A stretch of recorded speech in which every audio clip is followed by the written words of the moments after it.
You're listening to This Week with Tim McGinnis on Talk 94.5.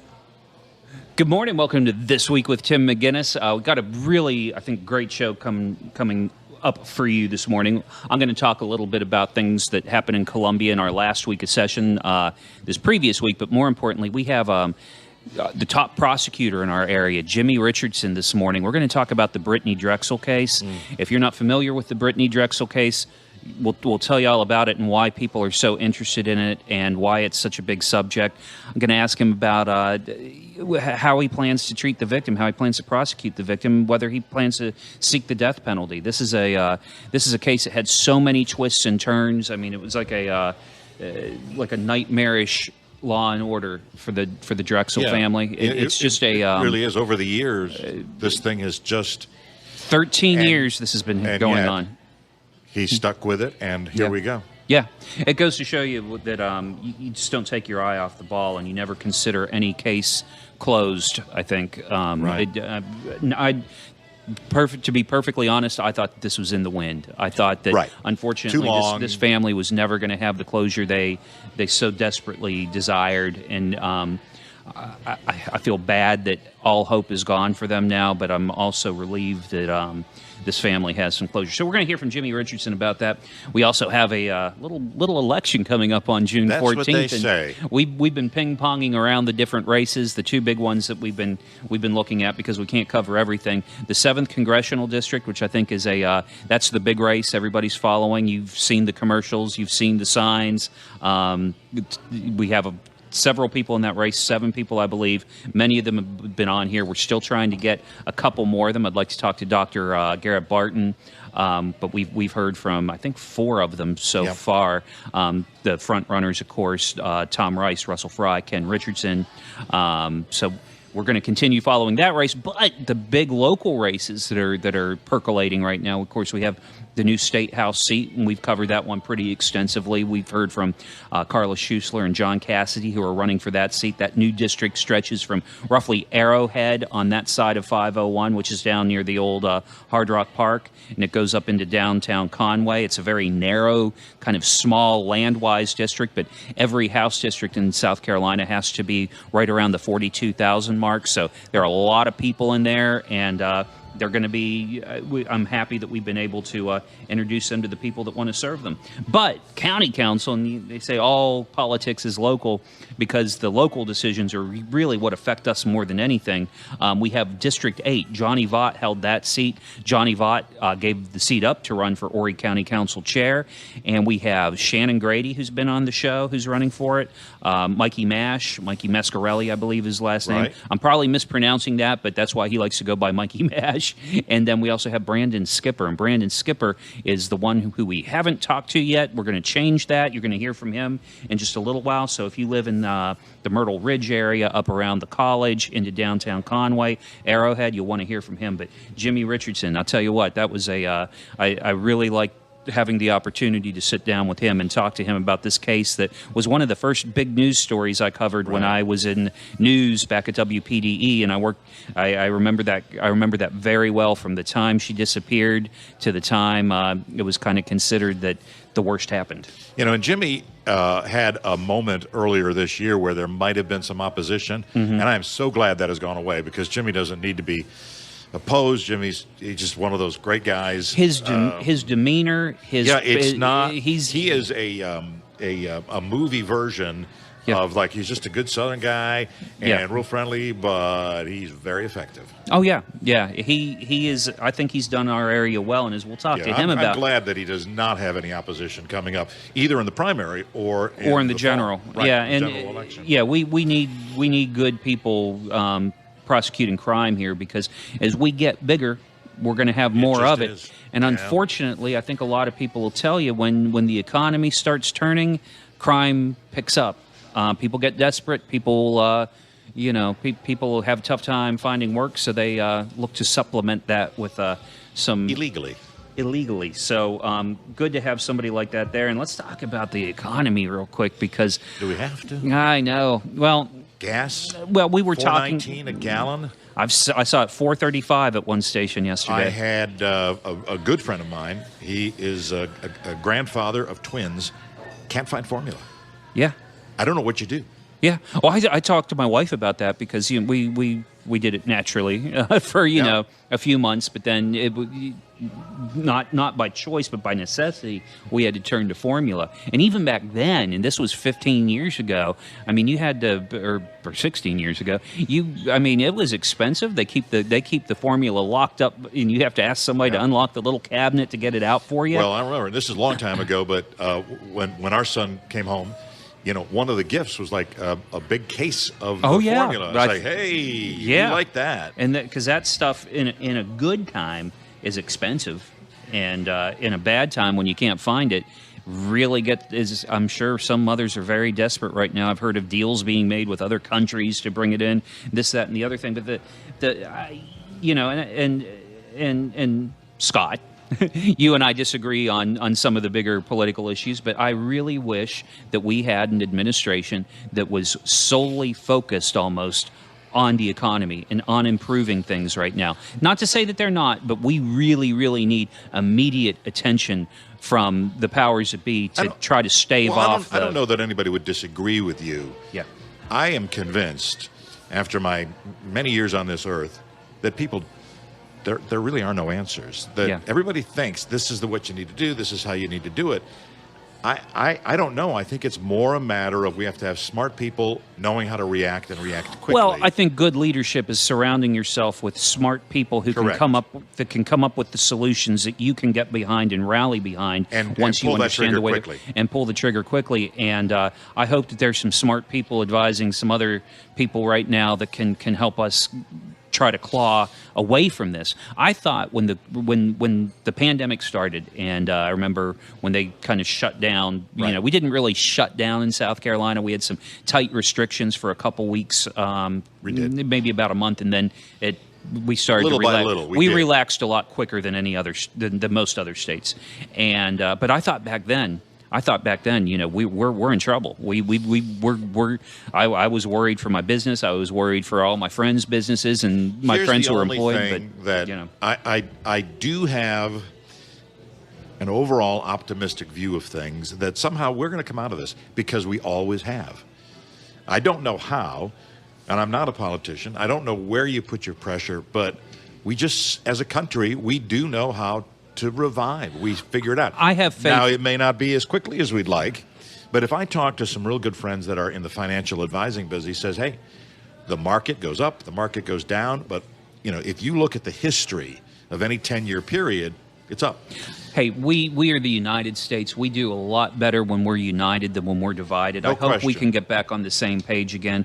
I hope conspiracy theories that I've heard from both sides of the aisle can kind of tamper down, and we can get down to what's really at hand here, and that is protecting our state's economy. I think South Carolina's done a very good job at that. I wanted to talk a little bit more about what we accomplished over our session, but we did a lot on tax reform, which is important to get industry to come here because they want to see a state with a level playing field. We lowered the effective tax rate from 7% to 6%. But what that really means for you and me and most people who are not making 7 figures a year, it means that you're being taxed around around 3%. So it's not even as high as that. But as we lower that, we get more competitive with other states. We put a lot of money into contingency, which I think is hopefully will not be necessary over the next few years. But in case it is, we will have the reserves to where we can weather any literal or figurative storm. With that, I think we're going to take a break. You really want to hear from Jimmy Richardson about the Brittanee Drexel case. If you followed it at all, or you just want to hear a story about resolution after well over a decade of turmoil for one family. Stay with us. We'll be right back. MyrtleBeachFloors.com. That's MyrtleBeachFloors.com. This is Sue Shortle, and I'm hoping to see you at the wholesale flooring store in Myrtle's Inlet. All right, we're back with Jimmy Richardson, the 15th District Solicitor. And for those of you who are new to the area, wondering what the 15th District Solicitor does, well, where you came from, they may have just called him a district attorney or the lead prosecutor, but that's what Jimmy Richardson is. He is the top law enforcement official in Horry County. He's the guy that puts the bad guys in jail, we hope, right? Well, yeah, we try to. In fact, earlier this year, I was kind of out having a campaign and all of this, and one of the guys came up with, that I ran into, came up with this idea and he wrote Governor McMaster saying, hey, let's change this title to DA, which, it makes sense around here. Mm-hmm. But you talking about backlash, my counterparts in Lawrence and Hampton and all of that, they're like, no, this is special to us. But we have a big transient population, and most people don't know what that is, as far as DA or solicitor. I think we're the only state that still uses that term. It's the first I'd heard of it before I moved here, and it might be. No. Let me ask you about the big news from the week, which was the recovery of Brittanee Drexel's remains. Raymond Moody now in custody for her murder.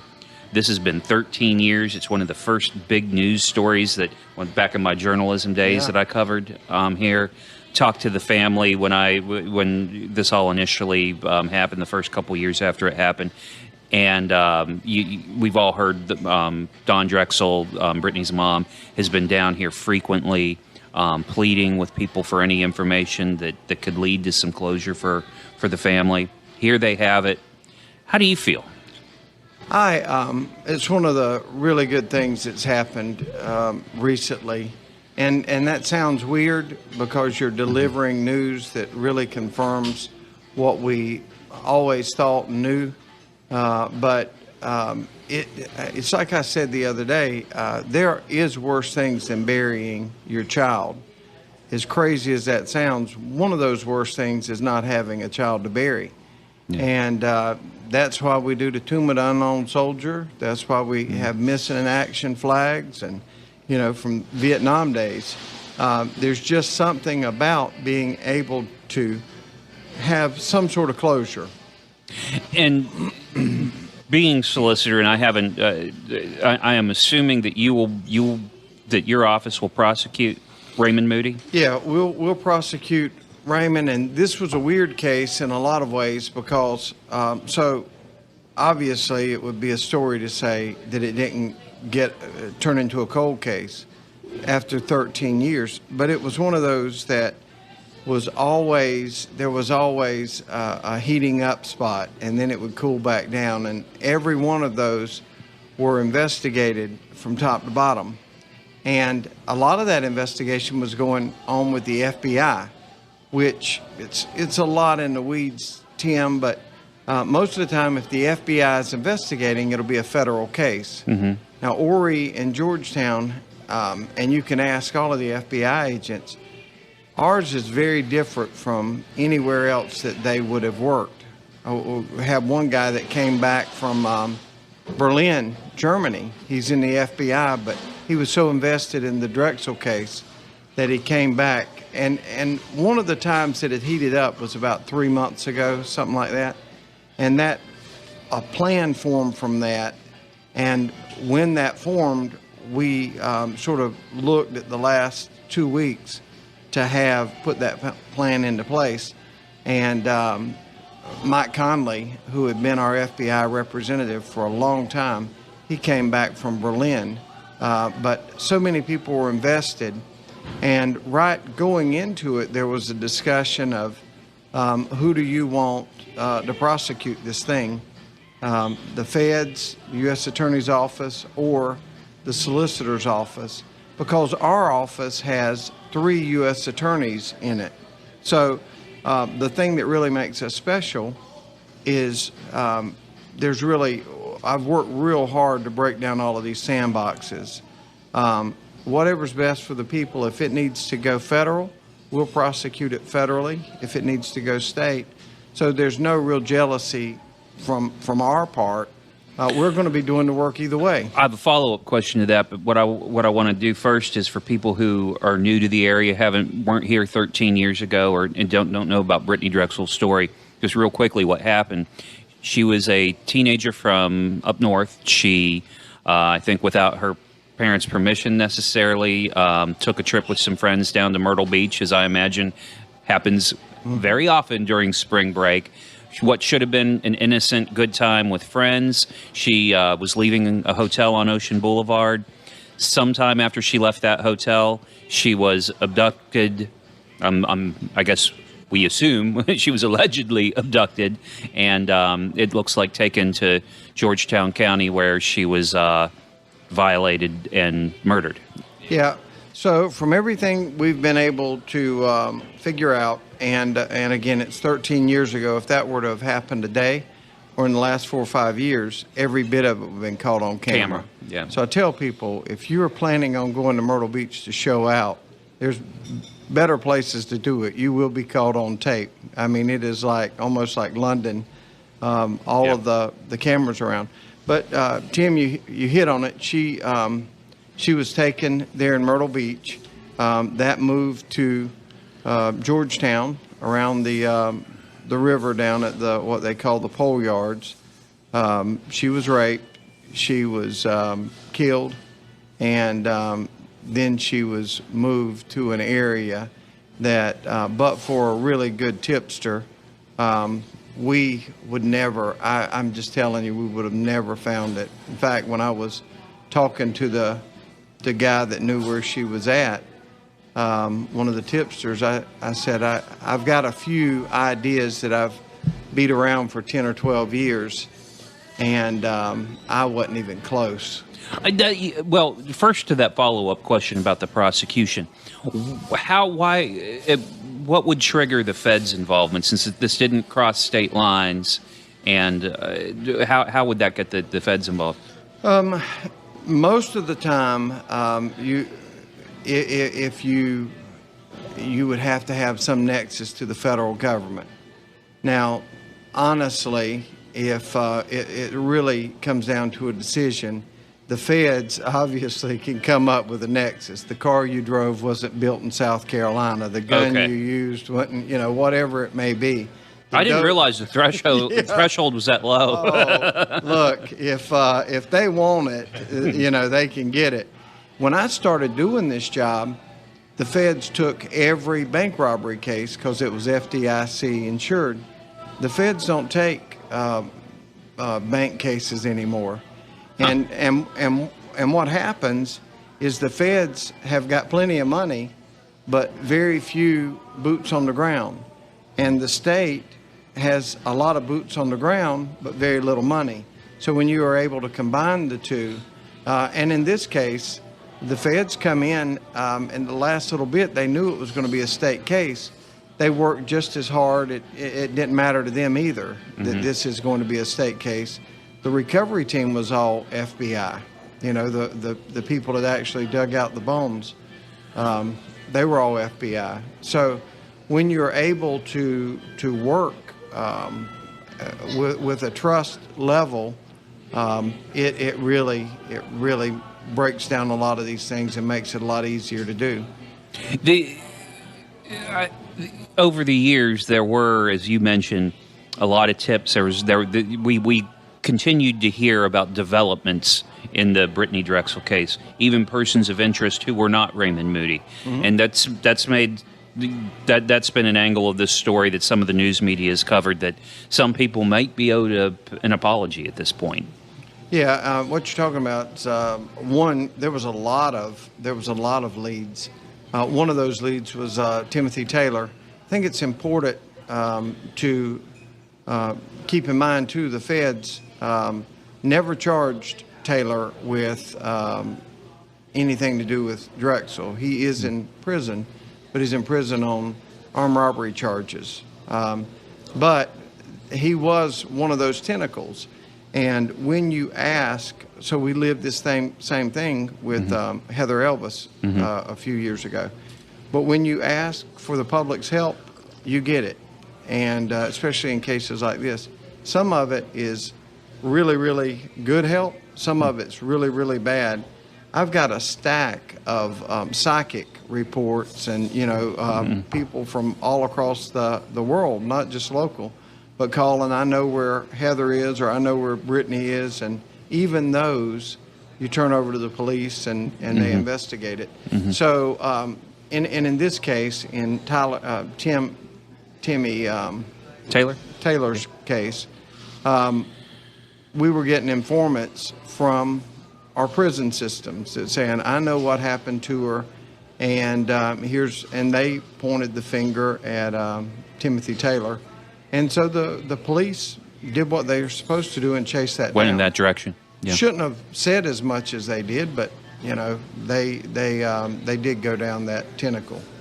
I want to talk to you about the current state of law enforcement and criminal justice in Horry County when we return, and I want to finish up this conversation. Right over. You don't have to put up with any malarkey. Call 888-8-SPARKY. Welcome back to This Week with Tim McGinnis. Sitting down with Georgetown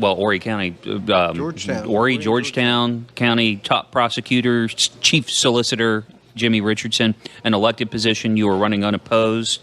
Some concern about that early on. There was some opposition that was threatening out there, but you seemed to make it through. And I always say 2 ways to run.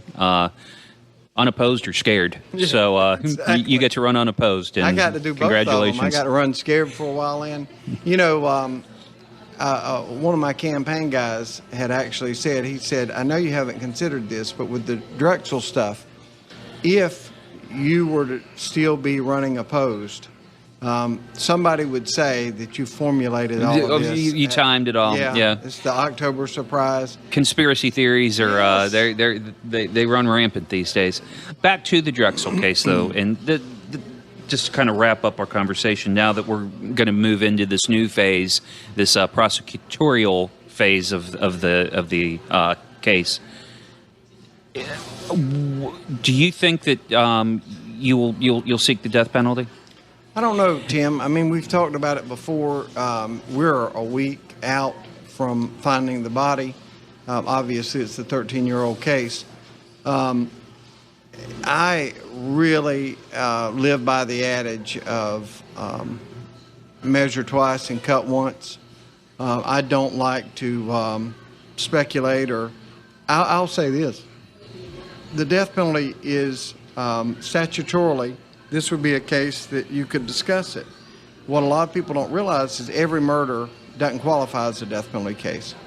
But there's a lot of stuff to go into that, and we'll, of course, like we do on these cases that fit the statute, we'll sit down with the parents, we'll sit down with Dawn, and we'll talk about it. And obviously we'll take into all of their feelings into that.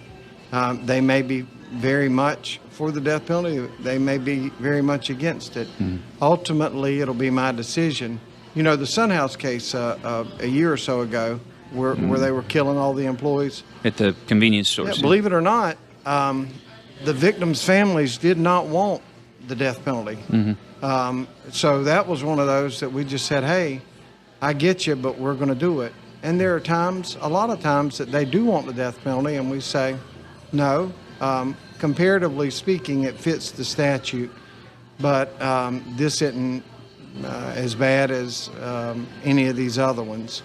So we just have, our judicial system isn't great, but that's one of the reasons we don't, throw rocks at each other. You bring in police and parties that can think a little clearer on that stuff. We have so many people who are moving here. I mean, thousands a month, I guess it is now, and we're the fastest growing area in the country according to U.S. News and World Report now.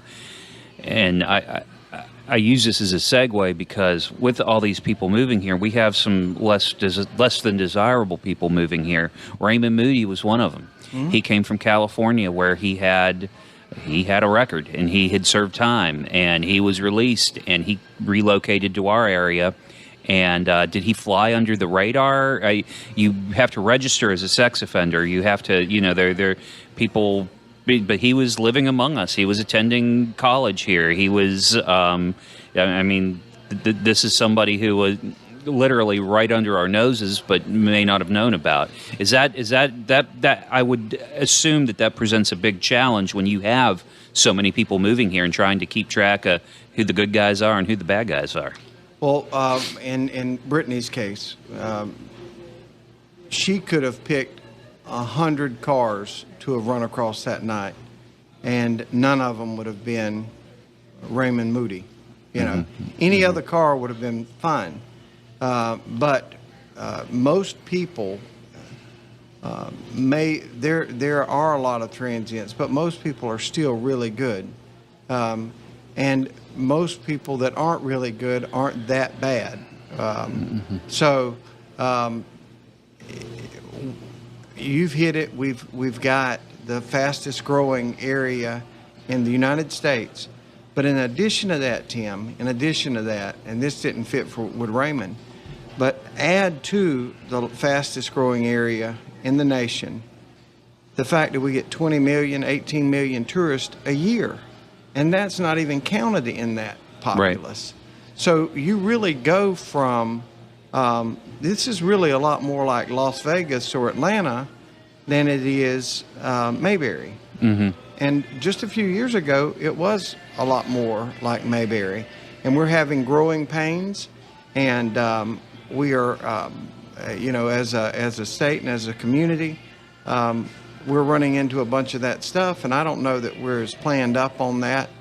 But where the rubber meets the road is the police officers that have to go out. There's a lot of things that growth brings with it. Most of it's good, but a lot of it's not.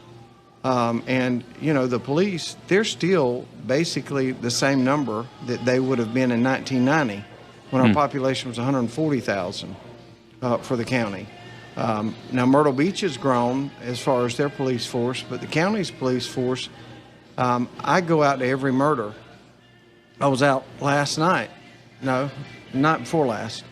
But those guys, it wouldn't be uncommon to be in Longs and that whole area at night, third shift, being patrolled by 2 or 3 or 4 other police officers that were not at the murder scene.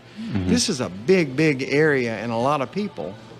In fact, our population for Horry County is bigger than Rhode Island. Wow. You know, it's really incredible. No, I'm sorry, not our population. Our size. Land mass. Yeah, our land mass. Yeah. Yeah, I don't want to misspeak, but we're hitting some growing pains. And Raymond had connections to Georgetown.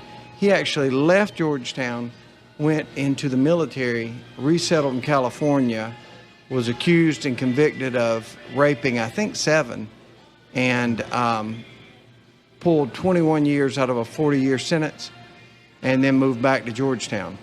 But you have been incredible on this, and you've lived this. Our local legislators, I've called each one of you, and I've gotten so many complaints about California. How could a guy get out? If we don't hold the line on that 85% stuff, and y'all have done it, but it has come up, you can tell them, for at least 6 years, every time where they're trying to go back and change the 85% non-parole down to 50%. And if we do that, it's the same thing California did. It is 40 years, you're out in 21. And there's got to be some truth in sentencing. I don't care if it's a 10-year sentence. The victims, when I, as a prosecutor, tell them he is going to be there until this time, that should count for something. Yeah. And if you want to change it and lower the prison numbers, then give smaller sentences. But the judges, they got a calculator in their head too. So they know if I give this amount of time, they'll be out in that amount of time. And it would take a Philadelphia lawyer to go through the different sentencing structures. But the closest thing we've got to truth in sentencing is that 85%. And that is just for kidnappers, that is just for rapists, that is just for the worst of the worst. Some traffickers of drugs.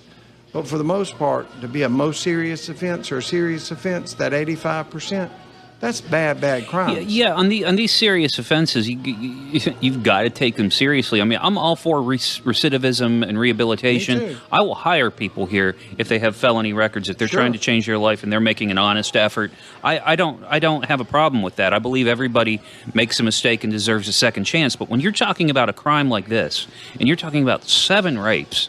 Yeah. And this guy, they were young people too, and well, at least I know that at least one of his victims in California was a young person, possibly even I think maybe younger than Brittanee Drexel. 40 years, with a possibility of parole much earlier than that. Oh, and I know that's California; it's not South Carolina, but I think it goes to show, what could be out there on the streets from other states as they move here. It is, and again, I mean, hats off to you guys, Tim, Greg, Russell.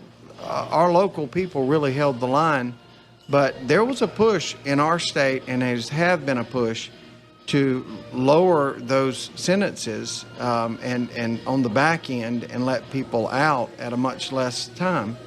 And we just got to realize when we do that, the only ones that are sitting there at 85% are the kidnappers, the rapists, the real bad guys. Mm-hmm. And I know it's expensive to house people in prison and pay for them, but we got to do better about who we put to prison. And then we've got to make sure once they're there and they're violent and they're dangerous that they stay there. They stay there, yeah. What do you think the timeline will be? And we just have a few seconds left here, but when will we see a trial for Raymond Moody?